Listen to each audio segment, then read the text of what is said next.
الرحمن الرحیم الحمدللہ. آج ہماری تلاوت کا آغاز 9 پارے کے آخری پاؤ سورہ انفال سے یسألونک عن الانفال. غنیمت کا مال اسلامی زندگی اور تاریخ میں پہلی مرتبہ غزوہ بدر ہوا. مسلمانوں کے ہاتھ غنیمت کا مال ہوا. اس کی تقسیم کے بارے میں مسئلہ درپیش آیا. گھوڑے والوں کو زیادہ حصہ ملے، پیدل چلنے والوں کا حصہ زیادہ ہو، پیچھے کمک پہنچانے والوں کا حصہ کتنا ہو. تو بتایا یہ اللہ اور اللہ کا رسول کا حق ہے، جیسے چاہیں وہ فیصلہ کریں، اسی کو مسلمان تسلیم کریں. پھر ایمان والوں کا تذکرہ فرمایا. سچے پکے ایمان والوں کی 5 خوبیوں کا تذکرہ ہے. وہ ان کے دلوں میں خشیت ہوتی ہے، اللہ کا نام لیتے ہیں تو رونگٹے کھڑے ہو جاتے ہیں، ان میں خشیت ہوتی ہے. قرآن سنتے ہیں تو ان کا ایمان اور بڑھ جاتا ہے، اور نماز کا اہتمام کرتے ہیں، اللہ کی ذات پہ بھروسہ کرتے ہیں، اپنے مالوں سے اللہ کے بندوں پہ احسان کرتے ہیں. اولئک هم المؤمنون حقا. اللہ گواہی دے رہا ہے یہ سچے پکے ایمان والے ہیں. پھر غزوہ بدر کا تذکرہ ہے.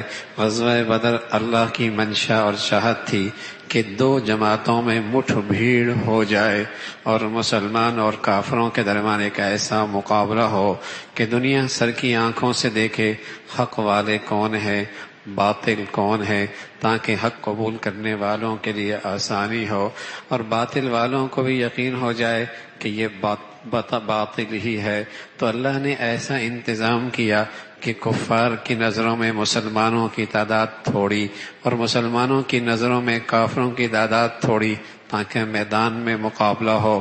اور وہاں پھر جب مخلص اللہ کے راہ میں نکلا کرتے ہیں تو اللہ کی مدد بھی قدم چوما کرتی ہے.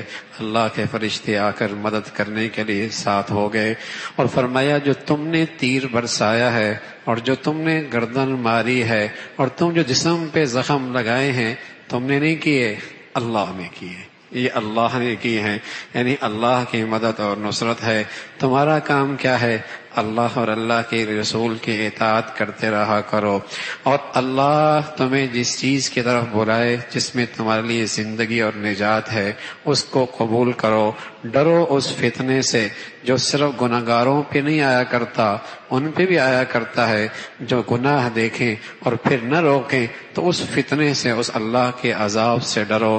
ایمان والو، نہ اللہ کے حق میں خیانت کرو، نہ مخلوق کے حق میں خیانت کرو.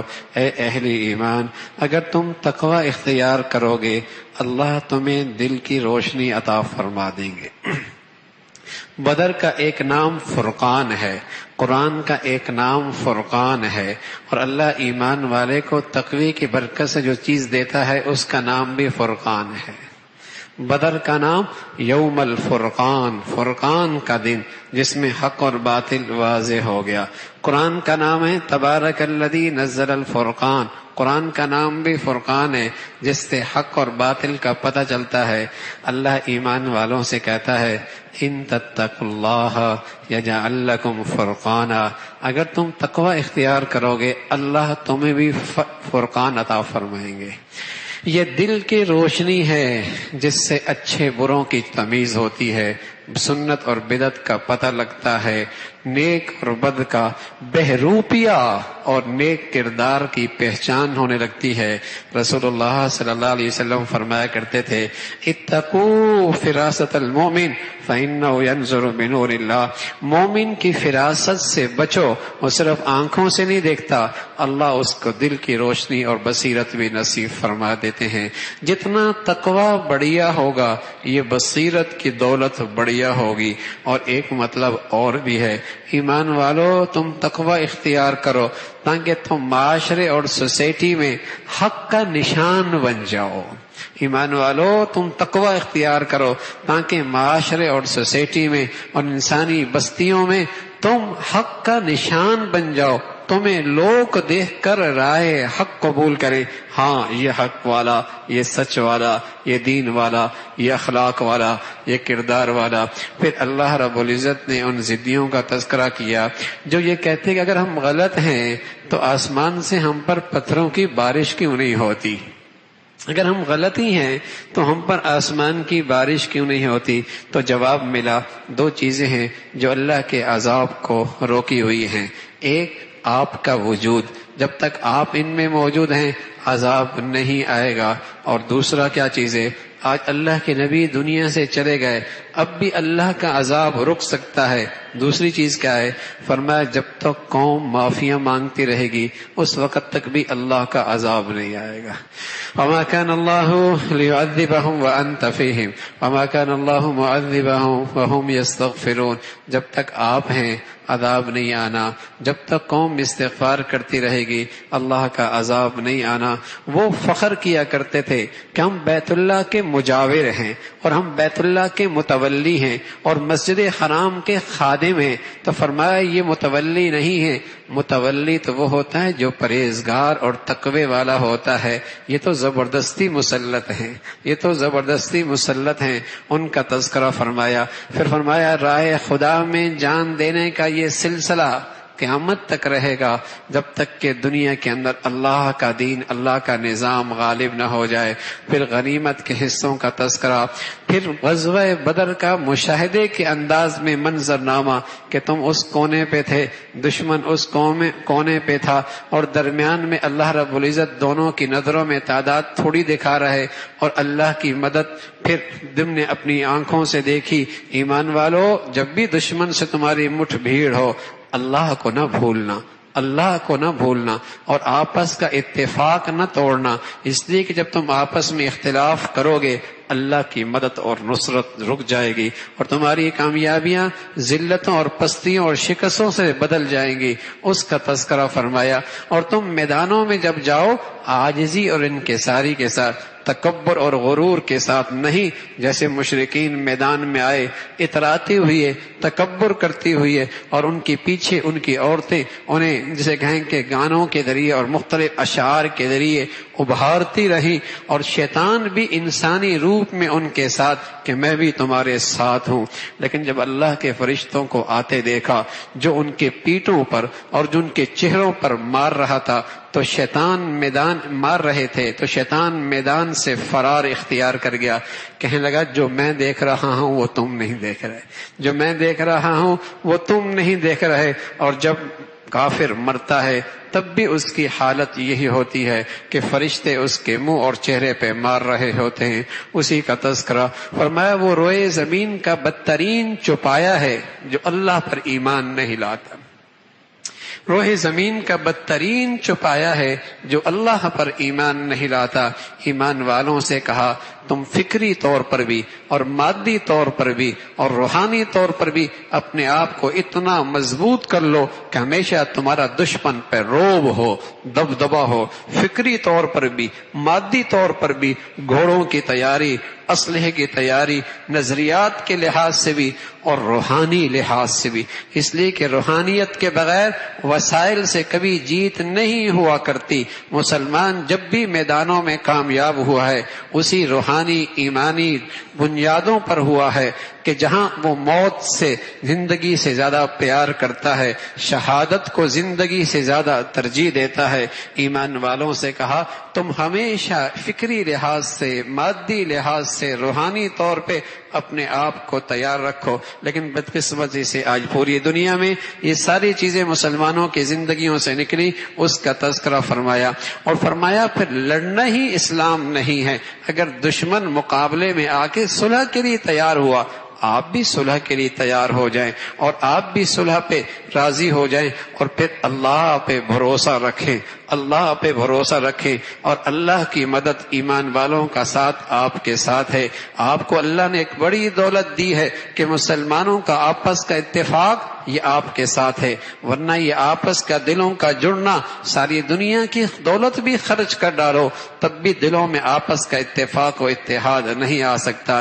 یہ اللہ کا خاص فضل ہے، ایمان کے بدولت مسلمان آپ کے ارد گرد اکٹھے ہیں۔ پھر فرمایا راہ خدا میں خود بھی دوسروں کو بھی ابھارو۔ فرمایا اگر تمہاری تعداد تھوڑی ہے اور دشمن کی تعداد زیادہ ہے تو ان کی گنتی ہے، تب بھی میدان سے فرار اختیار نہیں ہے۔ پہلے نسبت تھی 1 سے 20 تک، اور پھر اس کے بعد 1 سے 2 تک مسلمانوں کی کمزوری پر اللہ نے فرمایا اتنی بھی تعداد ہے تب بھی دشمن سے نہیں بھاگنا۔ یہ بدر پہلا غزوہ تھا جب مسلمانوں کو اللہ رب العزت نے کامیابی دی، 70 مشرک مردار ہوئے اور 70 ہی گرفتار ہوئے۔ اب جب گرفتار ہو گئی، اللہ کے نبی صلی اللہ علیہ وسلم ہمیشہ کی طرح اپنے ساتھیوں سے مشورہ کرنے لگ گئے، ان قیدیوں کے بارے میں کیا رائے ہے؟ حضرت ابو بکر دیگر کچھ ساتھیوں نے رضوان اللہ علیہ مجمعین نے عرض کیا، یا رسول اللہ ان سے فدیہ لے کر انہیں آزاد کر دیں، شاید یہ بعد میں اسلام قبول کر لیں۔ حضرت عمر نے فرمایا رضی اللہ تعالیٰ عنہ، یا رسول اللہ جن جن کے رشتہ دار ہیں نا ان کے حوالے کر دیں، وہ اپنے ہاتھوں سے خود انہیں قتل کر دیں تاکہ کفار پہ رعب بھی ہو اور آئندہ کسی کو مسلمانوں کے مقابلے میں آنے کی جرت اور ہمت بھی نہ ہو۔ اللہ کے نبی صلی اللہ علیہ وسلم نے فدیہ دے کر انہیں رہا کر دیا۔ قرآن کی آیت آ گئی، کیا کر دیا تم نے، کیا کر دیا تم نے؟ تمہیں وہی کرنا چاہیے تھا جو عمر نے کہا ہے، وہی کرنا چاہیے تھا جو عمر نے کہا ہے۔ چلو اب جو فدیہ ہے یہ بھی تمہارے لیے حلال ہے، یہ بھی تمہارے لیے استعمال کرنا جائز ہے، اس کا تذکرہ فرمایا۔ اور اس انداز کا قرآن کی آیات کا قرآن میں آنا یہ خود قرآن کی حقانیت کی دلیل ہے کہ اللہ کے نبی کا بنایا کلام نہیں ہے، ورنہ ایسی آیتیں قرآن میں نہ آتی، ایسی آیتیں قرآن میں نہ آتی۔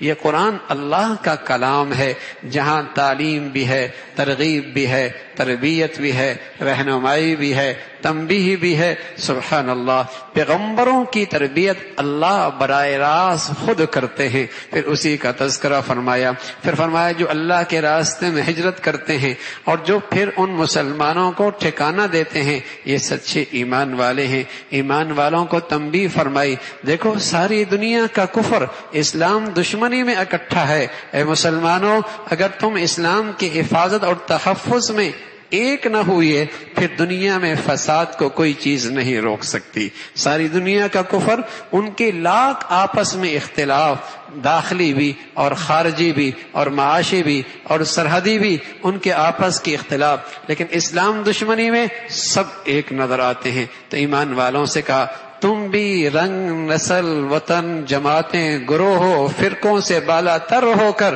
اسلام کی خاطر اکٹھے ہو جاؤ، یہی اسلام کی سربلندی کا واحد راستہ ہے اور اللہ کی مدد اور نصرت کا ذریعہ ہے۔ اسی کا تذکرہ فرمایا۔ پھر سورہ توبہ ہے، توبہ اس لیے رکھا گیا کہ مخلص مسلمان میدان جہاد میں نہ جا سکے، اللہ نے ان کا عذر آسمانوں سے قبول فرمایا، اس کا تذکرہ، اور ساتھ ساتھ ان مشرکین کے ساتھ اور ان اہل کتاب کے ساتھ جو معاہدہ تھا، انہوں نے بعد عہد شکنی کی اور مشرکین کے ساتھ مل کر مدینہ کے یہود نے سازشیں کی، ان سے معاہدے کی برات کا اعلان کیا کہ 4 مہینے کی مدت ہے، پھر یہ معاہدہ ہمیشہ کے لیے ختم ہو گیا۔ پھر فرمایا جیسے وہ آپ کو مارنے میں اور قتل کرنے کی سازشیں میں پیچھے نہیں رہتے، آپ کو بھی حکم ہے جہاں ملے انہیں اس کی سزا دیں۔ اور پھر فرمایا مسلمان کفار کو قتل کرتے ہیں، یہ بھی اللہ کی ایک رحمت کی شکل ہے، یہ بھی ایک رحمت کی شکل ہے۔ کیسے کہ اس سے بہت سارے کفار کے لیے اسلام میں آنے کا راستہ کھلتا ہے۔ جب کفر ٹوٹتا ہے، جب اس کی طاقت ختم ہوتی ہے تو بہت سارے کفار کے لیے اسلام کے لیے راستہ کھلتا ہے۔ جب کفر غلبے میں ہوتا ہے تو بہت سارے مسلمان بھی کافر ہو جاتے ہیں، اور جب کفر کمزور ہوتا ہے تو بہت سارے کافر بھی اسلام کی طرف آ جاتے ہیں، اور اس سے مسلمانوں کا جی بھی ٹھنڈا ہوتا ہے۔ جو اب تک انہوں نے ظلم ڈھایا، مسلمان اس کا بدلہ دیکھ کر ان کے کلیجے بھی ٹھنڈے ہوتے ہیں، اس کا تذکرہ فرمایا۔ پھر فرمایا مشرک لوگ اللہ کے گھروں کو نہیں آباد کرتے، اللہ کو گھروں کو آباد کرنے والے اور اللہ کے گھروں کو آباد بنانے والے یہ ایمان والے ہیں، یہ ایمان والے ہیں۔ ایمان والوں کی علامت ہے وہ اللہ کے گھر بناتے ہیں، اللہ کے گھروں کو آباد کرتے ہیں اور اللہ کے راہ میں سب کچھ خرچ کرتے ہیں اور اللہ کے سوا کسی سے نہیں ڈرتے۔ فرمایا وہ لوگ جو اللہ کے راہ میں ایمان کے بعد سب کچھ لگا دیتے ہیں یہ ان مشرکوں سے بہت بہتر ہیں جو حاجیوں کو پانی پلاتے ہیں، ستو پلاتے ہیں، لسی پلاتے ہیں اور بیت اللہ کی عمارت بناتے ہیں، لیکن ایمان ایمان نہیں لاتے، ان کے مقابلے میں وہ ایمان والے جو سب کچھ ایمان بھی لا کر سب کچھ اللہ کے راستے میں خرچ کرتے ہیں، اللہ کے مقابلے میں وہ مشرک برابر نہیں ہو سکتے۔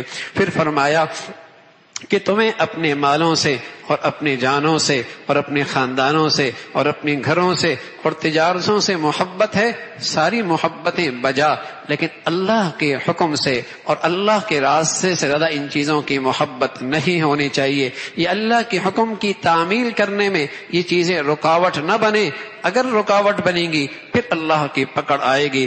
پھر غزوہ حنین کا تذکرہ ہے، بدر میں تعداد تھوڑی، اللہ نے کامیابی دے دی۔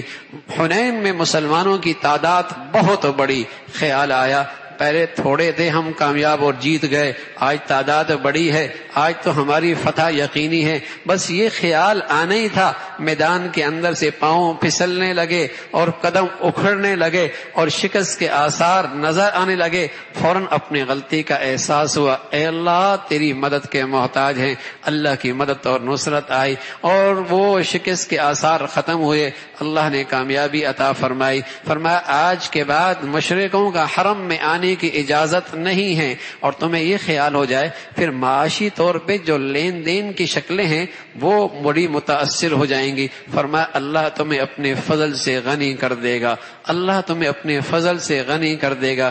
یہودیوں کا غلط عقیدہ کہ عزیر اللہ کا بیٹا، عیسائیوں کا غلط نظریہ کہ عیسیٰ اللہ کا بیٹا، فرمایا یہ سب ان کے منہ کے جھوٹی باتیں ہیں۔ اللہ کی کوئی اولاد نہیں ہے، اللہ کا دین دنیا میں غالب ہو رہے گا، چاہے مشرک اسے کتنا ہی انہیں ناگوار گزرے۔ پھر وہ بہروپی ہے جو دین کے روپ میں مسلمانوں کا مال کھاتے ہیں اور مسلمانوں کا مالوں کے اندر ناجائز تصرف کرتے ہیں، ان کی مذمت فرمائی۔ اور ان مسلمانوں کی مذمت ہے جو فریضہ زکوٰۃ کو صحیح ادا نہیں کرتے اور دولت کو اکٹھا کر کر کے گن کے رکھتے ہیں، کل قیامت میں یہی جہنم میں گرم کر کے ان کے اعضاء اور جوارح کو، جس سے کہیں کہ اسے ان کے اعضاء اور جوارح کو اس پہ یہ لگایا جائے گا اور تکلیف دی جائے گی، اس کا تذکرہ فرمایا۔ پھر ایمان والوں سے کہا تم اللہ کے راستے میں نکلو، تم نہ نکلے تو اللہ کسی اور کو اپنے دین کی حفاظت اور اپنے دین کی اشاعت اور تحفظ کے لیے کھڑا کر دے گا، تم ہر حال میں اللہ کے راستے میں نکلو۔ اور ساتھ فرمایا وہ منافقین غزوہ تبوک میں منافقین بہانے بنا رہے تھے، ہم جائیں گے روم میں جائیں گے، روم کا حسن ہمیں فتنے میں ڈال دے گا، اس لیے ہم نہیں جا سکتے، اس قسم کے بہانے بنا کر وہ میدان کے اندر نہ جا سکے۔ اللہ نے ان کی مذمت فرمائی۔ پھر اللہ نے ایمان والوں سے کہا کفار کی خوشحالی دیکھ کر اور مال و دولت دیکھ کر اور ان کی عیش و عشرت دیکھ کر تم تعجب نہ کرو، بس اوقات انہی چیزوں میں رکھ کر اللہ انہیں عذاب دینا چاہتا ہے، اس کا تذکرہ۔ پھر فرمایا منافقین اللہ کی نظروں سے وہ گری ہوئی مخلوق ہے کہ پیغمبر اگر آپ بھی ان کے لیے 70 مرتبہ معافیاں مانگیں گے تب بھی اللہ انہیں معاف نہیں فرمائیں گے۔ پھر اللہ نے اپنے پیغمبر سے کہا آج کے بعد آپ نے کسی منافق کی قبر پہ جا کر دعا نہیں کرنی، اس کا جنازہ نہیں پڑھانا، اس کا تذکرہ فرمایا۔ پھر اللہ رب العزت نے فرمایا وہ مخلص ایمان والے جو اللہ کے راہ میں جا نہیں سکتے لیکن حسرت رکھتے ہیں، معذور ہیں، وسائل نہیں ہیں، سواری نہیں ہے، فرمایا ان پر کوئی حرج نہیں ہے۔ حرج تو ان پر ہے کہ فرض ہے جہاد، اگر فریضہ جہاد فرض ہے اور ہر شخص پر فرض عین کی طرح ہے، آج فرض عین کی طرح نہیں ہے بھائی، ہاں نماز کی طرح نہیں ہے، حج روزے کی طرح نہیں ہے، لیکن جب یہ فریضہ فرض عین ہو جائے، یہ فرض عین ہو جائے تو پھر فرمایا پھر کوئی آدمی نہیں جائے تو پھر اس کی مذمت فرمائی ہے، اور اس کی مذمت فرمائی کہ پھر اگر کوئی یہ نہیں کرتا تو پھر اللہ رب العزت کے ہاں اس کی پکڑ ہے۔ اور ان مخلص لوگوں کا تذکرہ فرمایا جو گھوڑے نہ ہونے کی وجہ سے میدان میں نہ جا سکے لیکن ان کی آنکھوں میں آنسو ہیں، کاش کہ یہ فریضے کی ادائیگی میں ہم بھی کرتے۔ اللہ نے ان کی تعریف فرمائی ہے، اللہ عمل کی توفیق نصیب فرما دے۔ وآخر دعوانا الحمدللہ رب العالمین۔